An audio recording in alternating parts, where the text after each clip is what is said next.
Brad, we got Leslie on the line here. What do you want to ask him? Why would you partner with me if I was bringing you that deal on something that you may have already seen? You being there as another person is it's another head to do some of the work, and an experienced person coming in and being a KP on there, they get a piece of the deal as well. Mhm. And they get to benefit from the piece of the deal and get to benefit from the work that you're working. And the multi-family space is a team sport. From my mentality is you never know the person that you're helping today as a newbie is probably going to be the person that you're partnering with tomorrow to take over a 500 unit property. So it's all about building these relationships.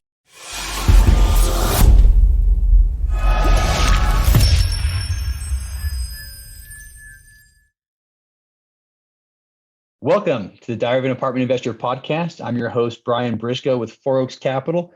Very excited for today's show. It's one of our Ask the Expert episodes. We have two amazing people on the line with us. We got a man with a ton of experience in this business and other businesses, Leslie Awasom, or as I like to say, Leslie Awesome, and a very motivated and energetic aspiring investor, Brad, let me say this name right, Smith. All right, Brad Smith. There we go.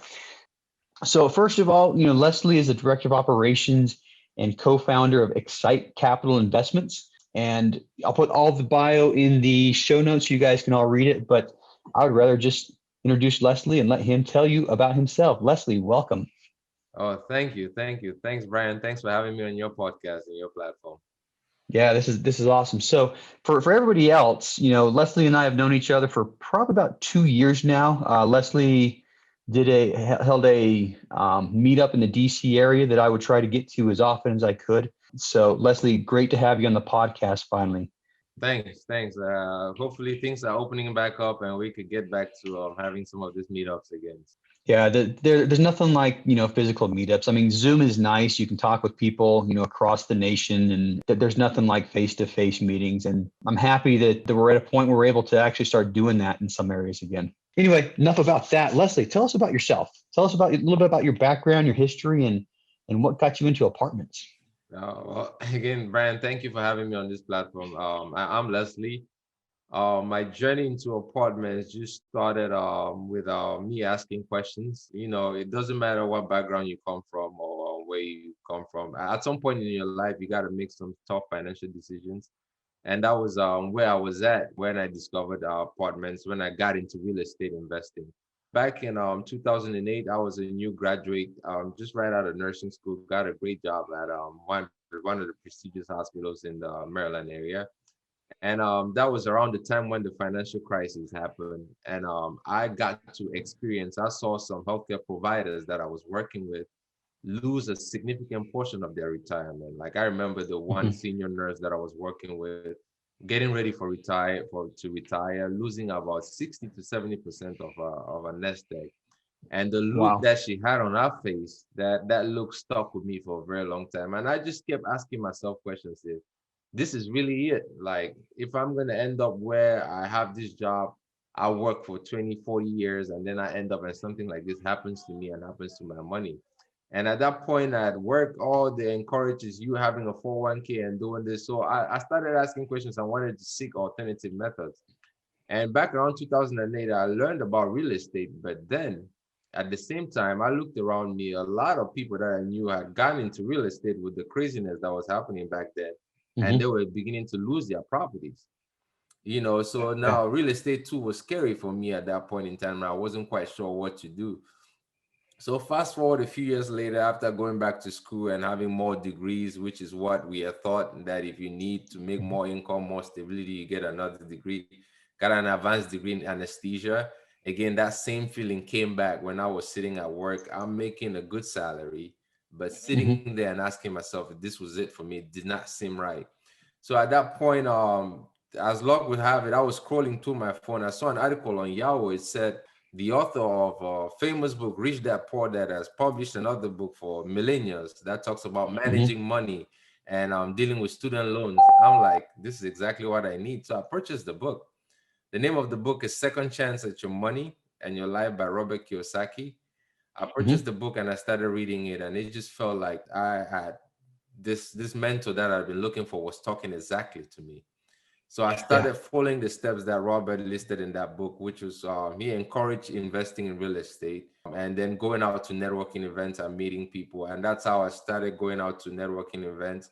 Bought my first rental property in 2016, did a BRR Mm-hmm. model on it. That worked tremendously well. I had a good return on that. Then so I said, this real estate thing works. So let me deep dive into it more. And as I was doing that, I met my first initial partner, Tenny Tolofari, and Mm-hmm. we decided to partner up together to focus on real estate. And as we were doing research to decide what area of real estate to focus on, we came across multifamily real estate, and everything about it just made sense to us. So we started XSITE Capital Investment, started Mm-hmm. hitting the ground running. I think that's when we started meeting Brian at the different Yep. networking events. Had a couple of failures in the beginning, then kept going, and then things started looking up towards 2020. We had a third partner come in, and things just took off from there. And right now, we find ourselves in a position where we feel very grateful and blessed to be where we are, where we are acquiring properties and could be an example for other people too that have been through our situations, that have jobs, that are looking for better alternatives out there. So Yeah. Yeah. A lot of things that resonate with me in your story. I mean, it was a Robert Kiyosaki book that lit the fire under me. It was, Rich Dad Poor Dad, probably a decade before you read that. But it just took me a lot longer to get into apartments than it took you. And the other thing is just, how volatile, the stock market can be. And that's something that, in 2008, when the stock market crashed, my dad was getting ready to retire, and his 401k equivalent, took a gigantic hit. So, it's something that affects a lot of people. And if all you have is that nest egg in the stock market, people talk about diversifying, but unfortunately, when a lot of people talk about diversifying, they're talking about diversifying your stock portfolio. But man, you really need to diversify into other things like, I don't know, real estate, right? But absolutely, yeah. so you bought a single family home. Just curious, where was the single family home that you bought? It was in Greenbelt, Maryland. It was actually a condo. Okay, Yeah. okay, yeah, real close to where you're at. Yes. So well, good enough. And so you met Tenny, you started XSITE Capital, and hit the ground running from there. So let's talk about one of the projects you guys have done. I know you guys have done a few of them right now. Pick your favorite one and give us kind of the rundown of, how you found it and how it's doing. I'll have to pick the one we just closed recently, which is the Hmm. View at It's Churchill at St. Andrews. We just rebranded to the View at St. Andrews. This is Hmm. a 132 unit property, Class C property in kind of like a B neighborhood. And the way we found this property is I give a lot of credit to our Director of Acquisitions, Tenny Tolofari, again. And I Hmm. also want to point out our other partner, Dr. Julius Oni, who's our Director of Investor Relations and CEO. Yep. So Tenny, when we started Brand, both of us lived in DC and we were running the meetup here Yep. in DC. So doing the research to identify the markets that we wanted to go into, the Southeast seemed like the best place for us to invest in. So wanted to focus our Hmm. attentions in the Carolinas and Georgia. And we were reaching out to brokers, talking to people, trying to build these relationships. But then we found that we were not making a lot of leadway. So Tenny decided to sell his house in Maryland, move his whole Hmm. family to North Carolina so that we could be competitive in that market so he could start interfacing with brokers. And when he got to Charlotte, hit the ground running, going out meeting with brokers, having these meetings, and until finally one broker decided he was going to give us a shot. And that was Hmm. again from his efforts because you talk about somebody driving 3 hours to have a 15-minute meeting with a broker. And that Yeah. really impressed the broker that somebody would take this amount of time to do that. And he was like, I'm going to give you guys a shot. And if you get this one shot, you mess it up, that's it. Yeah. So we got this off market. And it was an off market deal and took it down. Everything went well. 132 units again in Columbia, South Carolina, a value add Yeah. property. Yeah, in St. Andrews, I love that area. You guys are actually on the right side of the freeway, because the other side of the freeway of St. Andrews is, C class and maybe a C minus area. Yeah. But my wife grew up in that area, and that's one of the areas that we target as well. We have an asset in Columbia, but yeah, when I saw that offering, I started looking at it, put it on the map. I'm like, yeah, that's going to be a good one. That's going to be a really, really solid play there. But yeah, congratulations on that one. So 100, you say 132, right? Yeah, 132. And Nice. That's a nice and a lot of acquisition. kudos to our property management company that Mhm. worked with us sourcing deals down there, because we had a lot of deals come to us from Colombia and they kept saying nope, nope, that's Yep. like you said, it's on the wrong side of the freeway. And then Yeah. this one came along and it hit all the pieces that we needed. So we went after it aggressively. Yeah.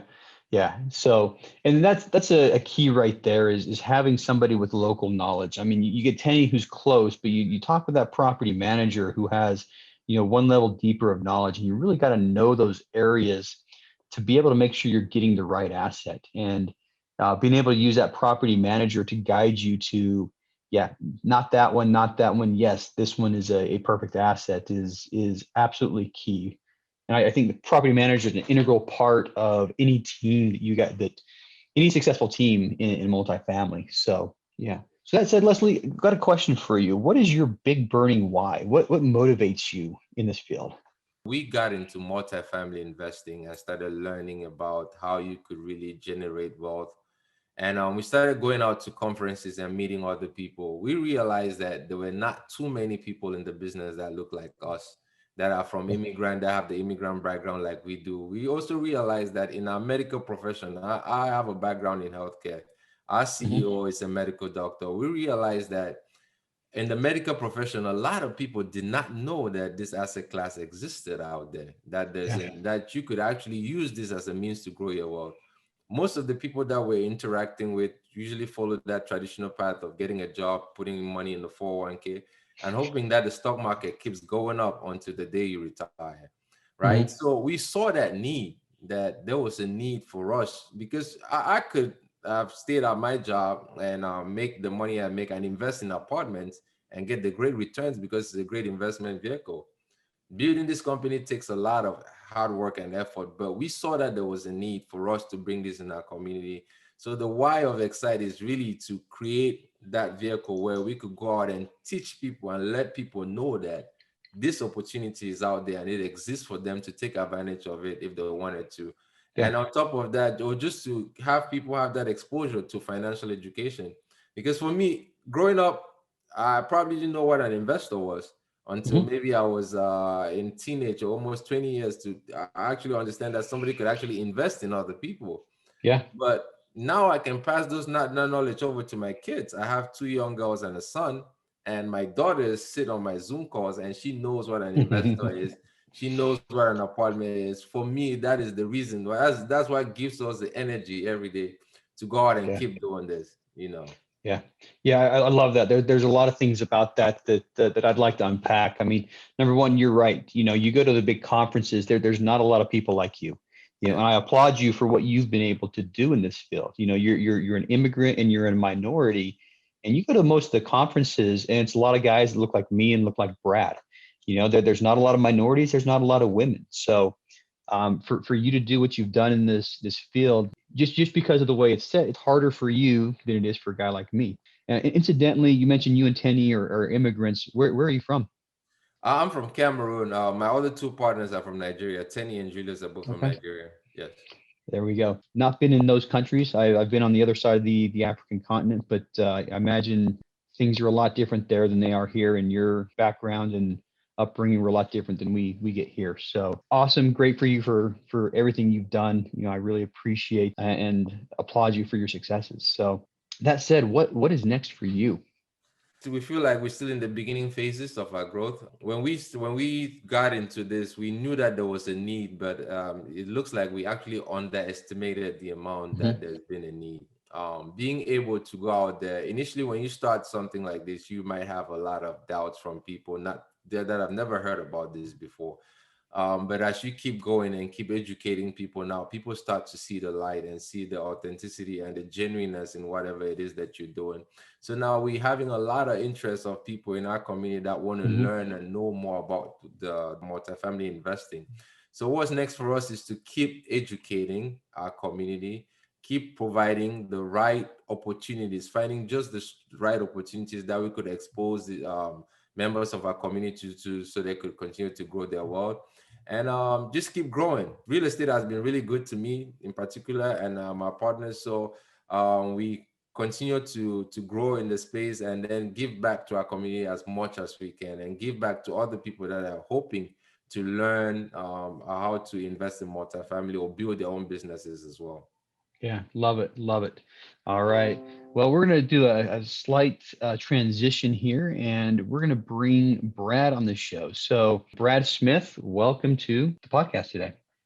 Yeah, thanks for having me on, Brian. So same first question for you. Tell us a little bit about your background and your history and what got you into apartments.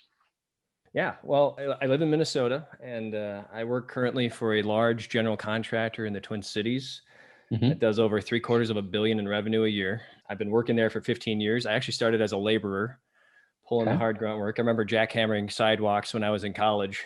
It was some brutal work, and then managed to make my way into being a project manager. Been doing that for quite a while. I've managed over $330 million in almost exclusively healthcare. So it's kind of funny that Leslie's on in the healthcare industry. That's awesome. Yeah. And I have a wife, 2 kids, one 3-year-old, one 8-week-old. We love to go out west and ski. I hope my boys will be skiers someday. Otherwise, I'm really screwed. What's your favorite place to ski? I got to ask that question. You know what? You just moved to Idaho Falls, and guess where I went 2 years ago was Jackson Hole. Okay. I love that place. That's not too far from. I grew up in Salt Lake City, and I mean the license plates in Utah say best snow on earth, and I'm somewhat of a ski snob, so interesting. Park City is a great place, and it's huge. So don't get me wrong. Yeah, it is. It is. Incidentally, I lived in Twin Cities for a little while, and moving from Salt Lake to Twin Cities, looking around for ski resorts. I think there's one in the Twin Cities metro area, and it's like 300 feet vertical drop. You know, it's like the bunny hill. You spend more time on the chairlift. Yeah. Than you do on the hill. No question. Absolutely. But anyway, go ahead. Getting into real estate, I actually started back in 2009, kind of just accidentally, where my best man at my wedding and I bought a house together, and we just did a live-in flip. Sold that, and then my current wife and I bought another house, and we did a live-in flip. And then actually last year we just bought our first short-term rental in the Smoky Mountains. Nice. So you got a couple of single family short-term rentals. What drew you to apartments? So as soon as we bought that short-term rental last year, about exactly 1 month after we closed, I told Jordan, my business partner, that we need to scale this. I mean, this is great, right? This is going to be awesome, and we already doing well on the books already. And I'm a visionary, so I was already like, we have to do this faster, because short-term rentals just wasn't going to get us there fast enough. And I said, we need to do some research on apartments. So we did a bunch of research. We actually invested in a mentorship program in October, and we've been doing that ever since, and trying to learn the ways of getting into the completely different realm of apartments versus short-term rentals. It's been a good learning experience, and a very interesting learning experience to get us to where we are now, which is right. We're still very early in our venture. Yeah. And incidentally, for those listening, Jordan Grigg was also a guest on this show a couple months back, and got an email from him this morning, and some good news. You guys put an LOI out this morning, right? We did. We put it in, and we're pumped. We hope it has a chance. We'll see. Yeah. Well, tell us a tiny bit about the property you put the LOI in. Where is it at? How many units and whatnot? Yeah, so it's located right smack dab in the middle of the Twin Cities. It's not Minneapolis proper, and it's not St. Paul proper, which we didn't necessarily want to do. It's got a fantastic location. It's 2 buildings, one that's multifamily, has affordable housing in it and market rate, and a senior housing building right next to it. So they're selling these together. Total, it's 175 units. Nice. Well, good luck with that one, and definitely let me know how it's going for you guys. But so once again, that my favorite question. I have a lot of favorites, but the favorite question on the show is, what's your big burning why? What drives you? So really, what got me motivated to to buy that short-term rental last year was the project that I was on it started 3 years ago for a large hospital. It was a complex project, $80 million, 54 phases, renovation and new build. Mm-hmm. And the client was a real bear, like really hard to work with. They made it very difficult to manage it on top of how difficult it was already. Mm-hmm. At the same time, my son was born, and we weren't that lucky in that he decided he doesn't like to sleep. And so I'm tired, and I had a very difficult client to work with, working 7 to 5. And it just created an atmosphere where I was just not happy for 3 years. Right. And actually at the time you're like, gosh, this really is unpleasant and I hate it. I want to quit. But looking back at it now, this was a couple of years ago, but it really motivated me to move to the next level and say, do I really want this for my life? Kind of like what Leslie was saying is this what it's going to be about? Working 7 to 5, you have young children, you come home and you're kind of cranky just because you just burned up all your mental ability already for the day. And then you come home and you're short with your wife, your kids. Like, I just don't want that. So I want a different life where we can create passive income and have, ultimately, I guess it comes down to time, right? I want to have time with my family, time to go skiing, time with my kids, and teach them, kind of like what you were saying, Leslie. I want to be able to teach them everything that I've learned so far and even more, so that not necessarily working 7 to 5 every day is not the way to go. And then have your 401k lose it in 2008, like your dad, Brian. I mean, that's awful. And how many people are really stuck in something like that if it happens again? Yeah. Which is why this gets so exciting when coming into this side of the investment world.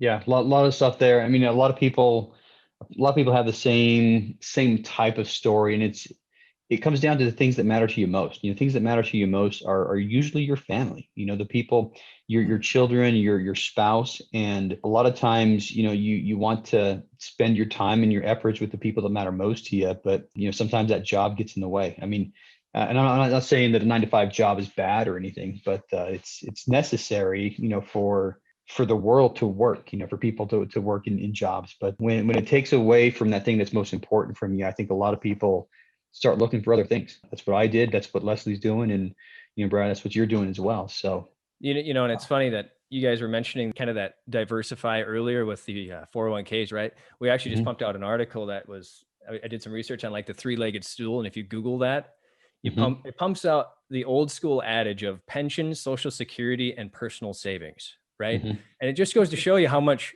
has the world changed in just 20 years, or even 30 years, where the Social Security was created, 1935. And, the average life expectancy then was 61. Well, look what people are making now. And to survive on Social Security is it's just so not realistic, right? And that's one other way, diversification. It's not just paper assets. Get into real estate. And that's exactly where I'm passionate about. What Leslie was saying too, is I'm passionate about hopefully helping other people get to their retirement goals so that they can have a life too, right? Yeah. Yeah, absolutely. Absolutely awesome. Well, Brad, I'm going to hand the mic over to you. And here's my favorite part of the podcast, not my favorite question. Like I said, lots of favorites, but Brad, we got Leslie on the line here. What do you want to ask him?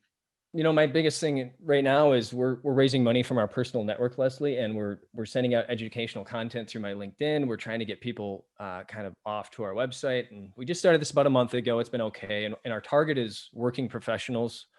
I guess for me, I'm connected with a lot of construction professionals. So that's really what we're trying to go after, is people, architects, construction professionals, people like that. But we're not getting enough traction through that route. What has been your best method to reaching out and raising money for what your company's goals are for, like, the healthcare industry, right?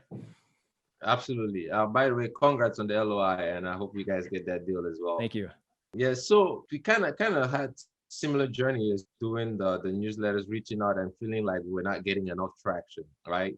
But what we realize is people read, they just don't respond sometimes, and just stay with it. And one important thing is give, continue to give value, right?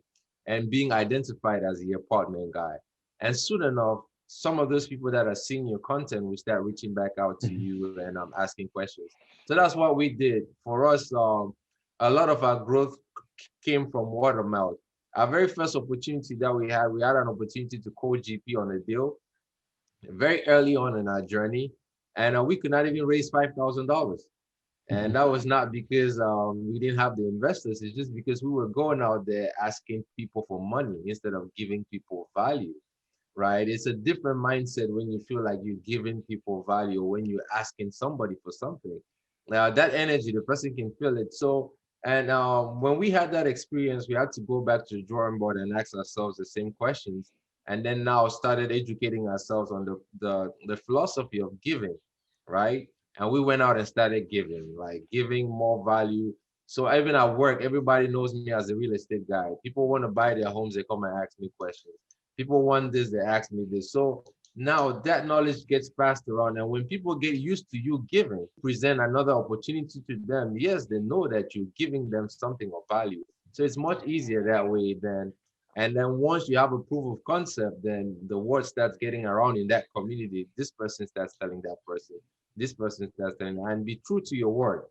Be true to your word. When you say you're going to do something, always try to do it. And if you're unable to do it, just be upfront about it and just keep going. You're going to start getting the traction. It usually doesn't come immediately, but it comes over time. Yeah, and I'll echo a lot of the things that Leslie said. I mean, a lot of it has to do with your mindset. And I wrote a post, last week about the exact thing that Leslie said. There's a difference between asking people for money and providing an opportunity for other people to invest. And if you've got the mindset that you're asking for money, you're not going to get a lot. If you've got the mindset that you've got the best deal in the world and you want to share that with others, people are going to open up their checkbooks and start writing checks. And, similar to what Leslie said, I started making regular posts on social media. And a lot of people that, I've known for 8, 10, 12 years that I may not have seen in the last couple of years have crawled out of the woodworks and said, hey, I want to know more about what you're doing. So a lot of it's consistency, and a lot of it's, like Leslie said, it's you are giving other people a great opportunity to invest, a great opportunity to diversify, and a great opportunity to start building passive income. And that really resonates with people. Yeah, it translates into everything. Just it translates into everything you do. The intention that you're going about it, right? If you say, no, I'm going to go ask the 100 people for money and see what they're going to give it, even the way you communicate is going to be different from when you say, I'm giving these people value, I'm giving them an opportunity. You mentioned people at work know you as the real estate guy. Did that come after your first deal? And how did you do that where you became the real estate guy? Because I think there's good value in that, right? Where people know you as the real estate guy, and that's huge, which you already have that reputation going on. And I think that's part of your brand that would go with it too. So I'm just curious what you've done to get the word out to your coworkers at work. So one of the things we did was we started going on podcasts, right? That gives you a ton of credibility when you have podcasts and you share it on your social media platforms, and then people read and say, oh, I heard you doing this stuff. What is this? Then one person comes and asks you a question, and then you talk the question.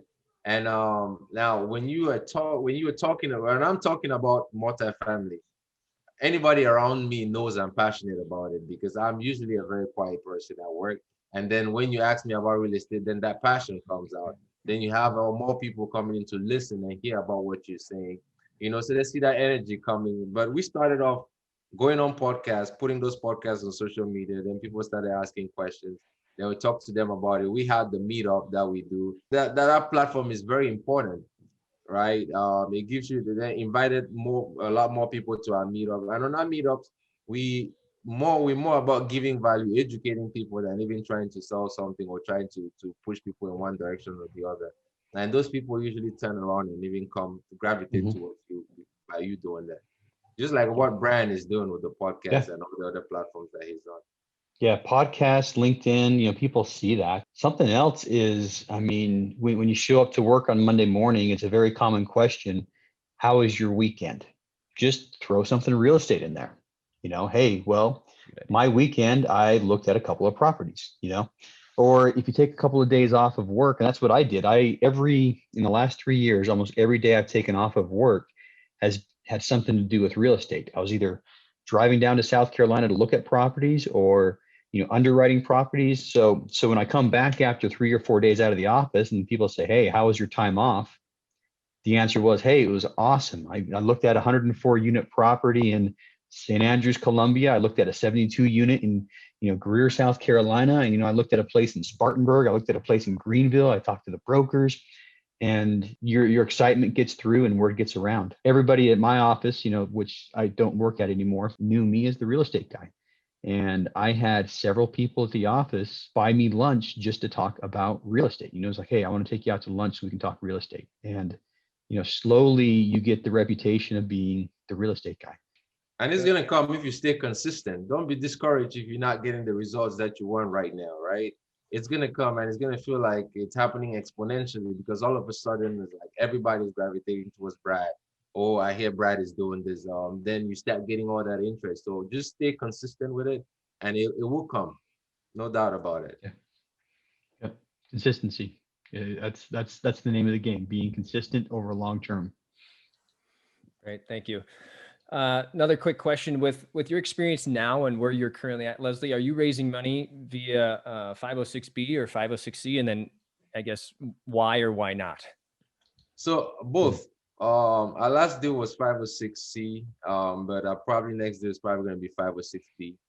And one of the reasons why we did 506C is because we wanted to take advantage of that marketing aspect such that we could get our brand out there to more people, even some of the people that are not investing. So we have that authority to market the deal as much as possible, to reach out, because we want to reach out to more people and let them know that these opportunities are out there.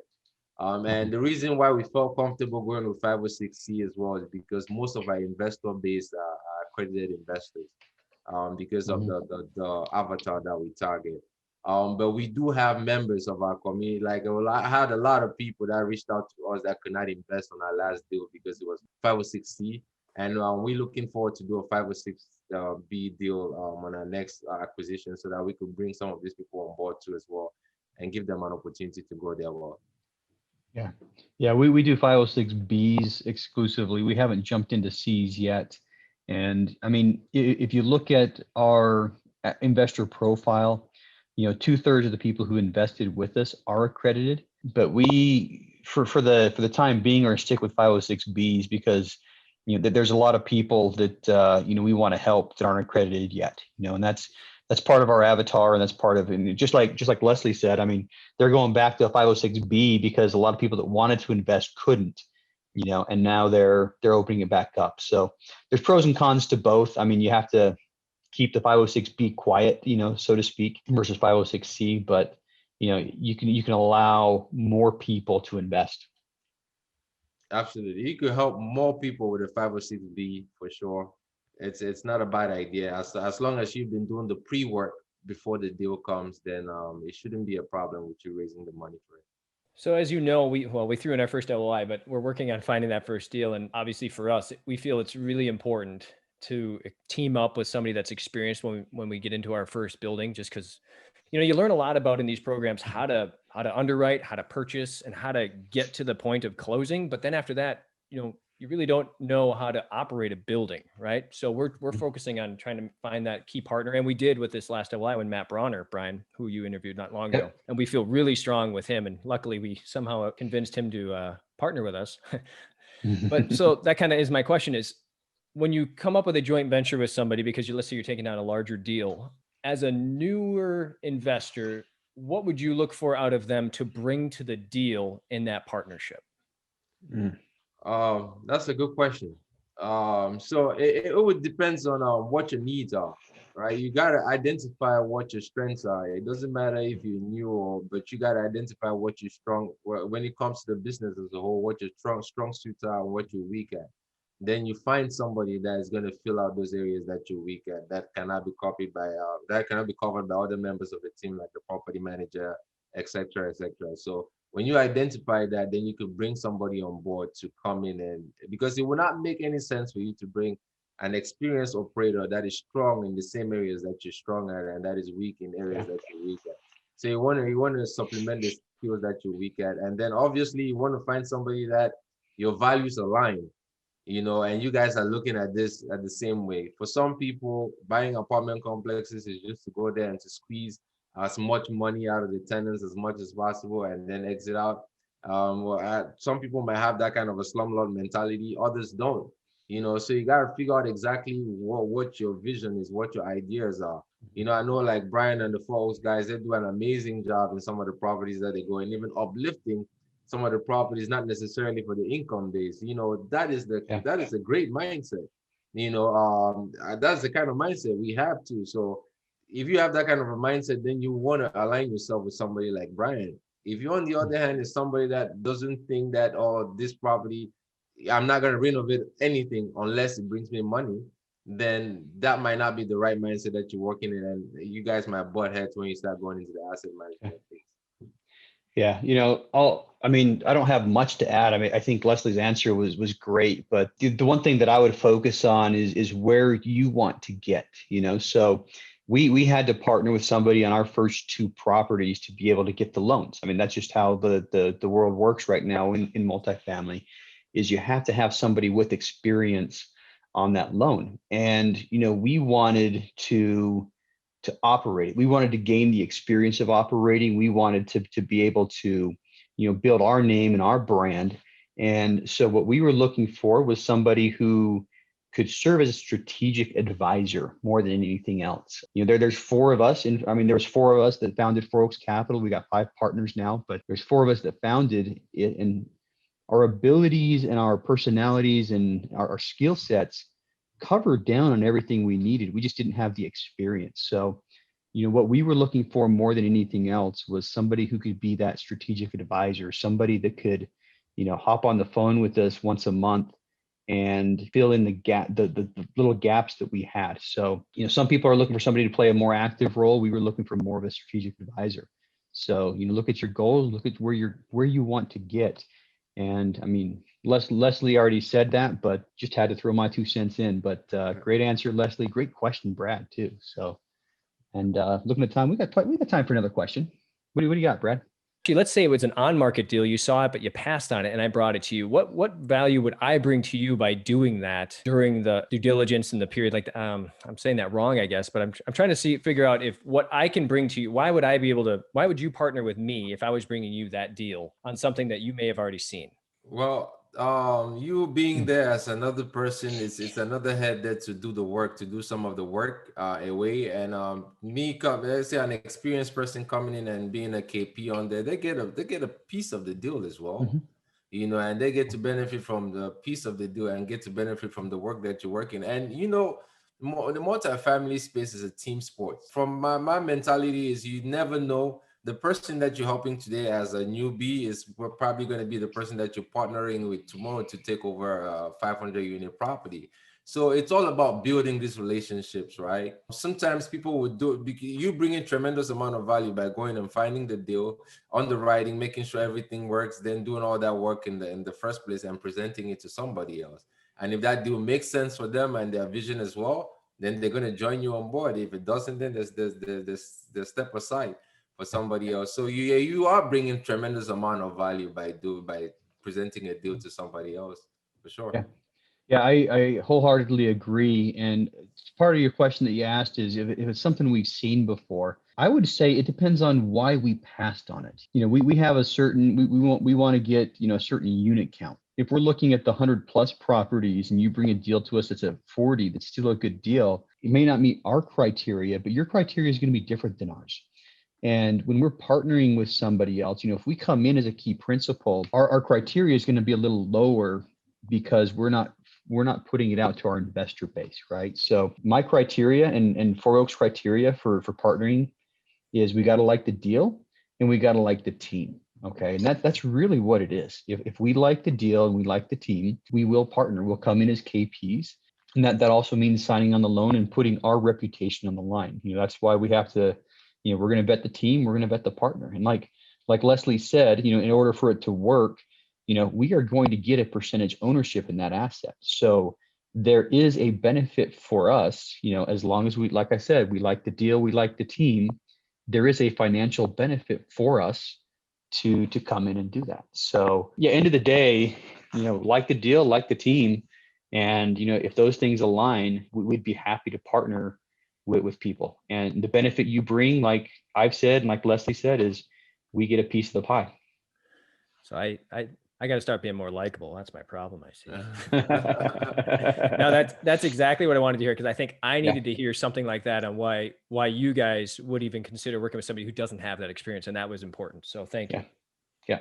So, and everybody had to do it. I mean, that's just the nature of the game. We had to, yeah, I was in the same coaching program you were. I mean, 3 years ago, I started the same coaching program you're in, and it was one of the coaches in that coaching program that came in as KP&R deal. So it's a circle is how it works. Like, the Lion King circle of life. At one point you're the student, and then you end up being, the teacher at some point. So anyway. Well, we're about out of time, so I'm going to ask one last question for each of you. Leslie, you get to go first. What's the best way our listeners can learn more about you? All right. The best way is to reach out, visit our website, which is www.x as in xylophone, S as in Sam, ITE, that's XSITE Capital.com. Visit our website, and you can reach out to me via email as well, or drop a note on our website. All right. And I'll put the that information in the show notes, XSITE Capital and email address. So if you're interested in reaching out to Leslie, just hit the show notes, tap and go. Brad, same question for you. How can listeners learn more about you? Yeah, we've got a pretty good website built so far, I think, where we got some good content on there. And, we talked about 401ks on here. We actually have some the pitfalls of a 401k on our website too. So if people are interested, head over to liftbridgecap.com. You can also find me on LinkedIn over there, and then you can always email me at brad@liftbridgecap.com. All right. And we'll put that information in the show notes as well. So, anybody listening, encourage you to reach out to these guys. It's always good to hear somebody who's heard you on the podcast and wants to learn more. So thanks so much to the two of you for coming on the show today. I appreciate your time. Thanks for having me, Brad. And Brad, thanks. Yeah, thanks, Leslie. Nice meeting you too.